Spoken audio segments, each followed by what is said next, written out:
La psicoufología, un término acuñado por el licenciado Miguel Ángel Laborato, es una disciplina dedicada al tratamiento de los impactos que experimentan los individuos debido a su exposición, en diversas formas y por múltiples causas, a los fenómenos ufológicos.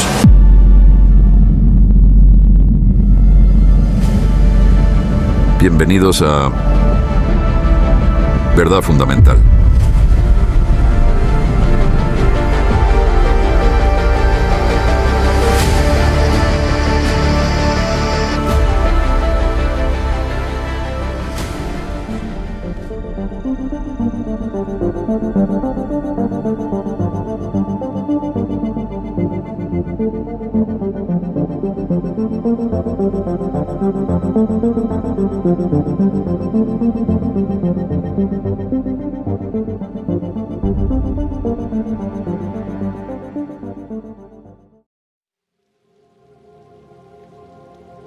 ¿Cuántos tipos de efectos existen en las personas afectadas?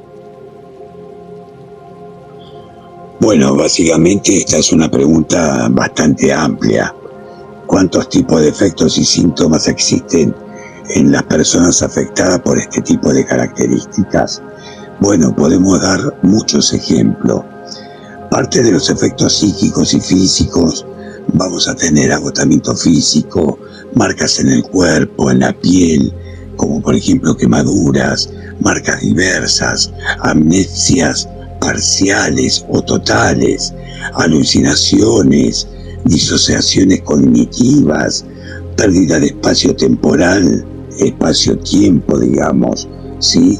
Un shock traumático, postraumático, alteraciones conductuales, alteraciones de comportamiento, padecimientos de diversos fenómenos paranormales, incluyendo milagros, levitación, manifestaciones místicas, fenómenos como la canalización o la mediumnidad, por ejemplo, el don de la sanación, todas las sintomatologías de las denominadas posesiones demoníacas, alteración y trastornos en los sentidos, como por ejemplo misofonías, fotofobias, sonofobias, etcétera, etcétera.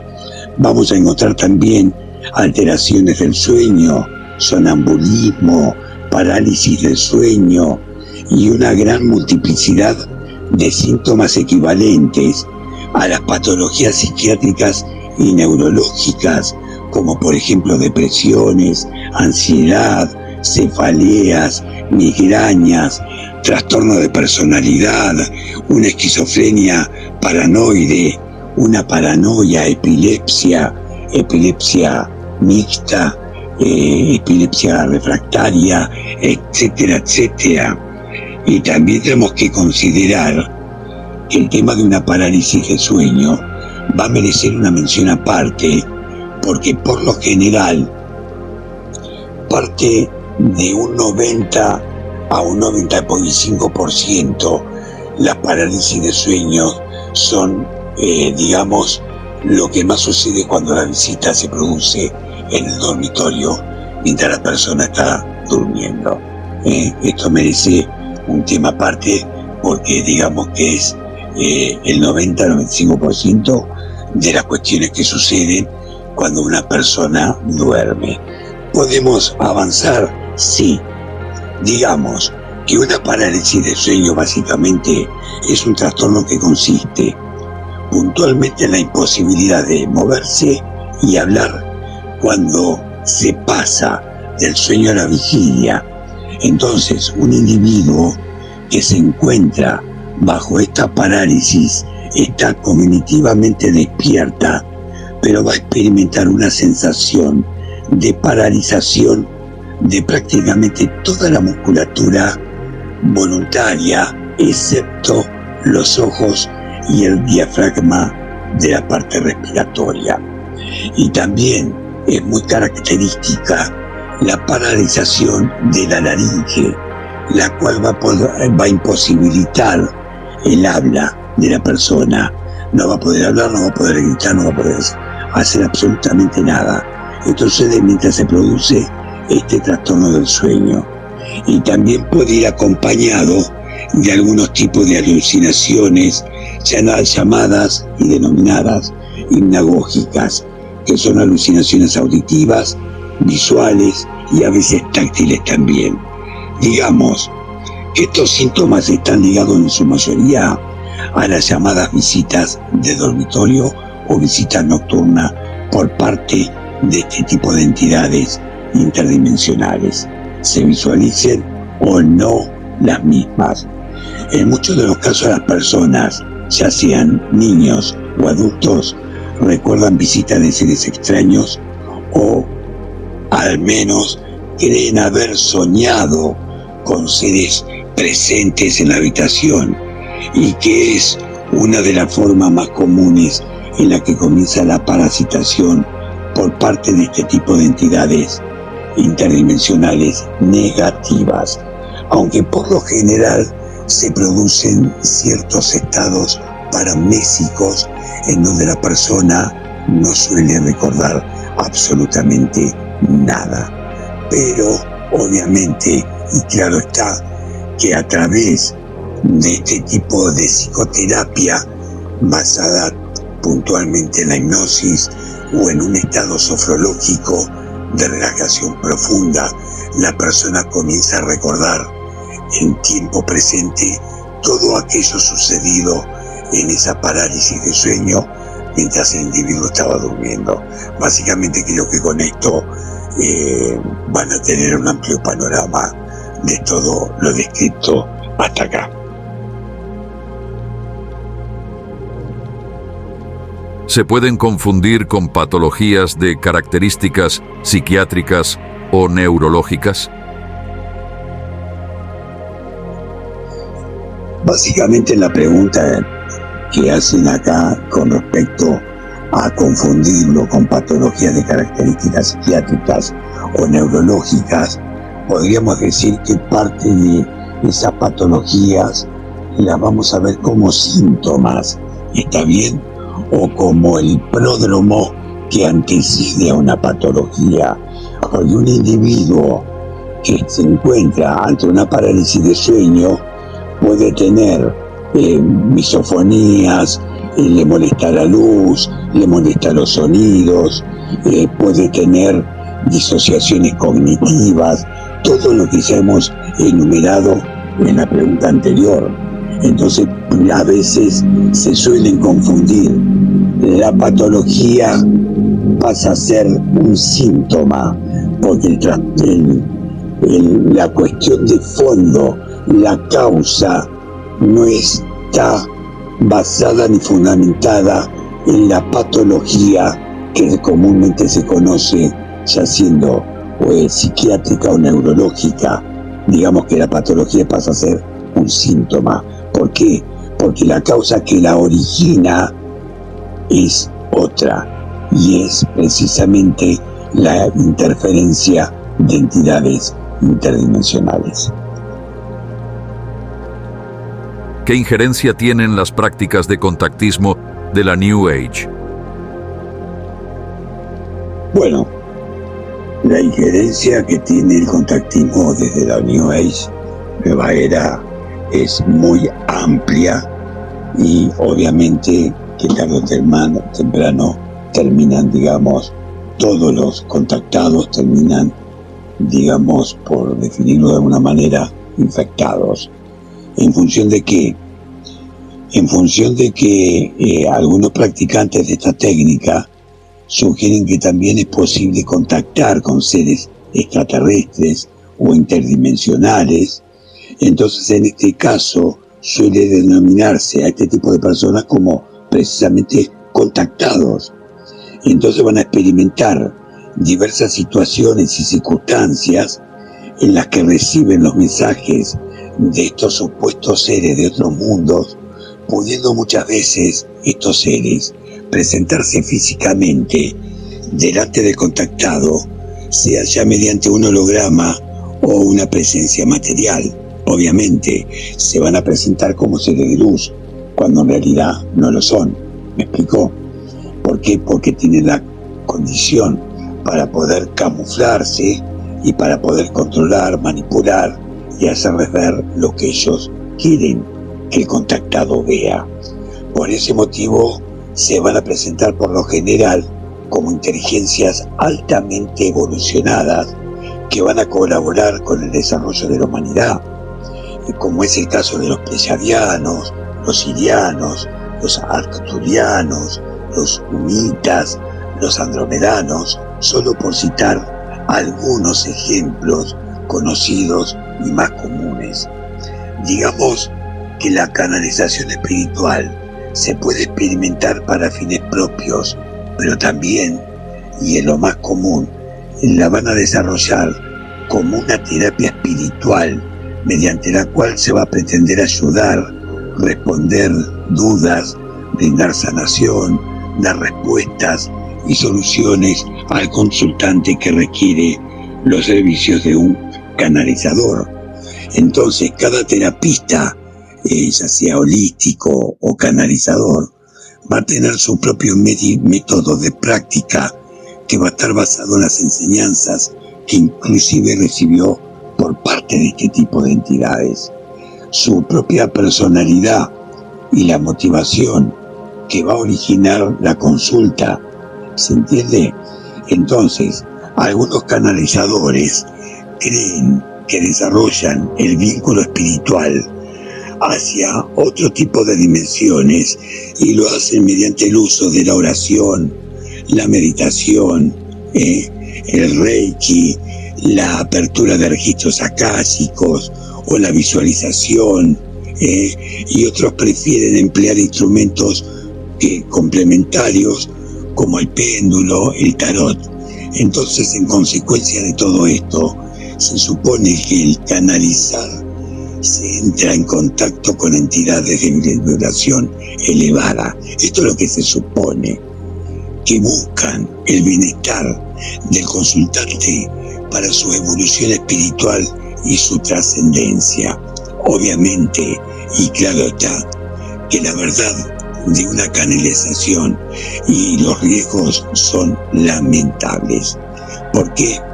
Porque este tipo de práctica se ha extendido mucho en el ámbito de las terapias New Age, tanto espirituales como holísticas, en los últimos tiempos.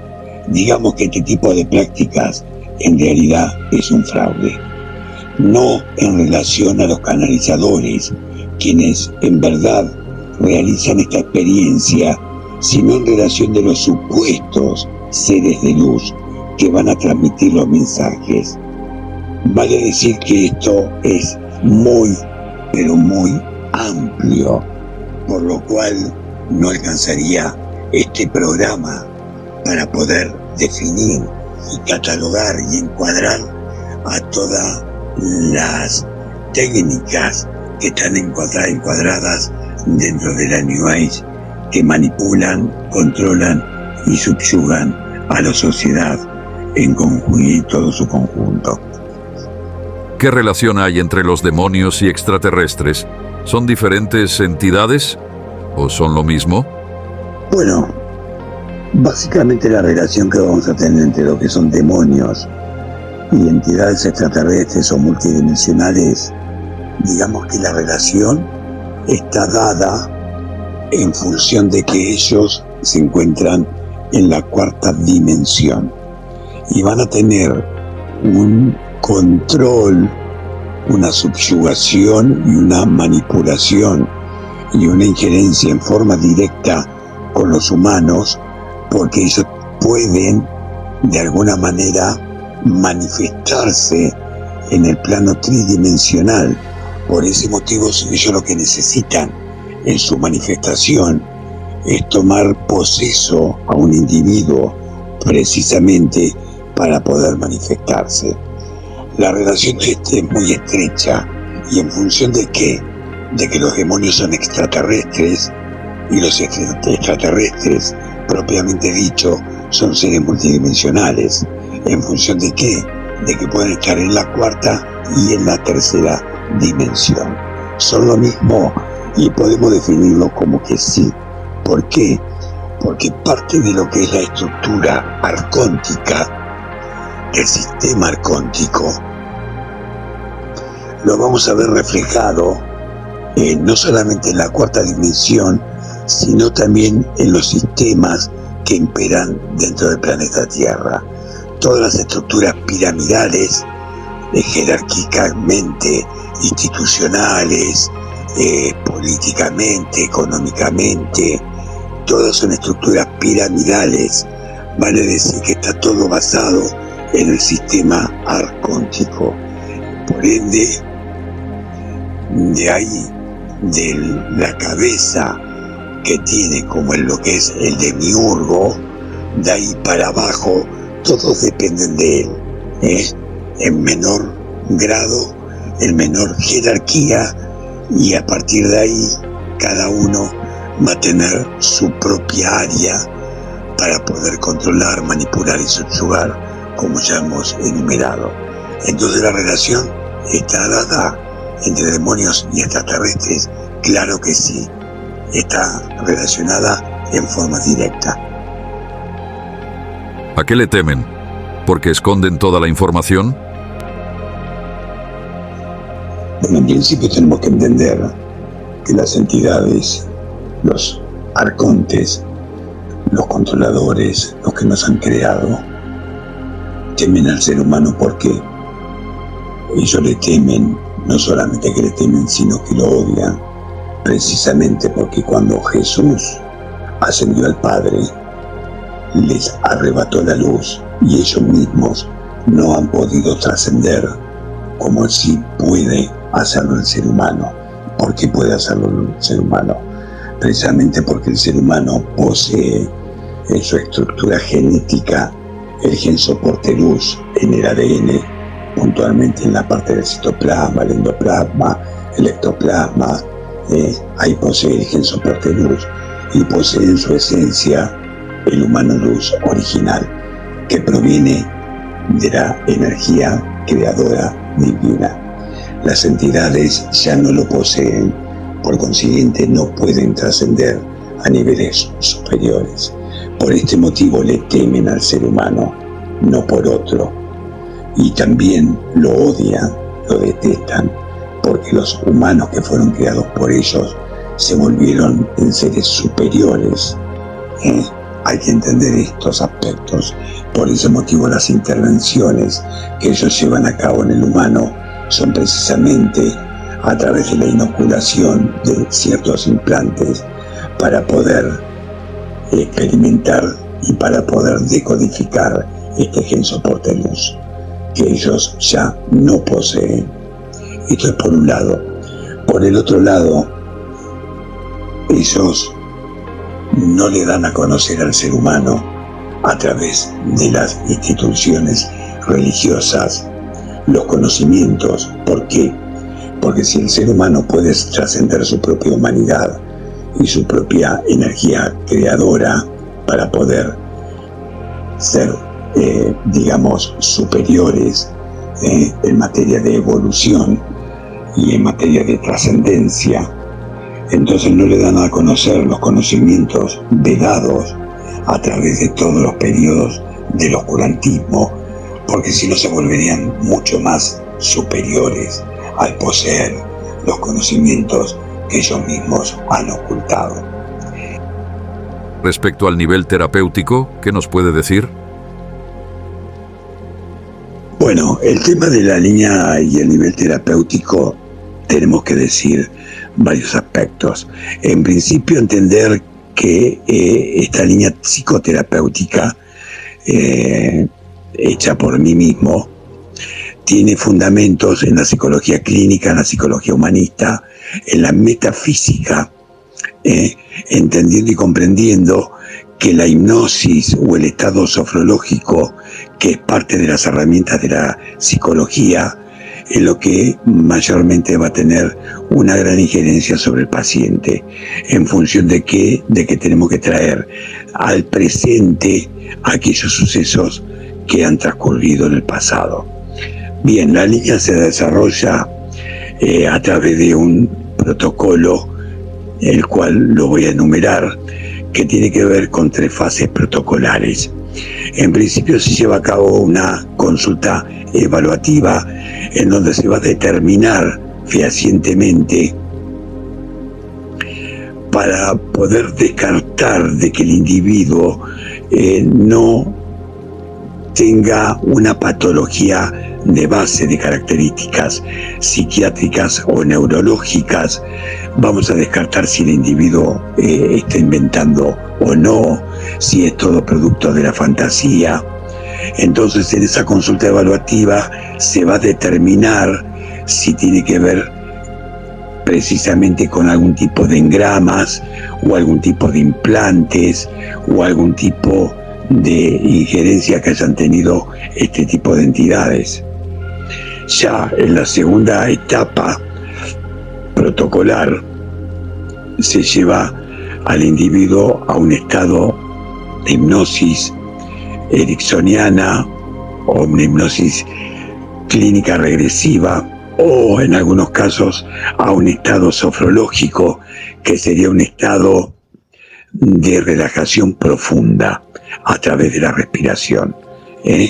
Entonces, en ese estado se comienza a trabajar desde una perspectiva, digamos, en la cual el humano luz, que sería como su alma, se empieza a corroborar si el individuo tiene implantes, si se le han colocado algunos tipos de engramas, que son como grabaciones que se hacen a nivel celular en algunos neurotransmisores, y por lo general cuando esto sucede un individuo toma dicho recuerdo como propio cuando en realidad no lo es, porque ha sido, digamos, insertado a través de un implante por parte de las entidades para ir debilitando al individuo y para que finalmente, después de esta infectación, pueda ser prisionado y después, obviamente, posesionado. En la tercera fase, y hay un detalle que hay que destacar, que cuando se termina la segunda fase, lo que se hace es una conexión entre lo que es el individuo propiamente dicho con su ser interior, con su mano luz original, se los integra, se los une para que el individuo tome conciencia y se vaya concientizando en lo que verdaderamente es en esencia.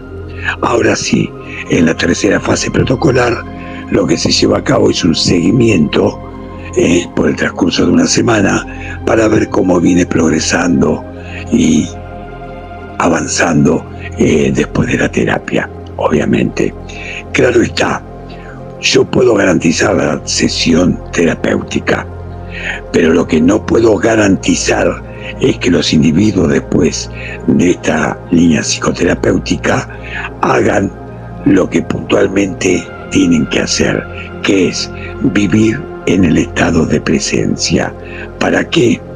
Para no estar en esa mente rumiante que pulula entre pasado y futuro, y son en esos tiempos, son las líneas de tiempo donde las entidades tienen injerencia. Entonces, viviendo en el presente, en el aquí y en el ahora, nadie puede ser infectado. ¿Por qué? Porque precisamente está en el tiempo de Cairo, en el tiempo de inmanencia, en el tiempo del aquí y el ahora.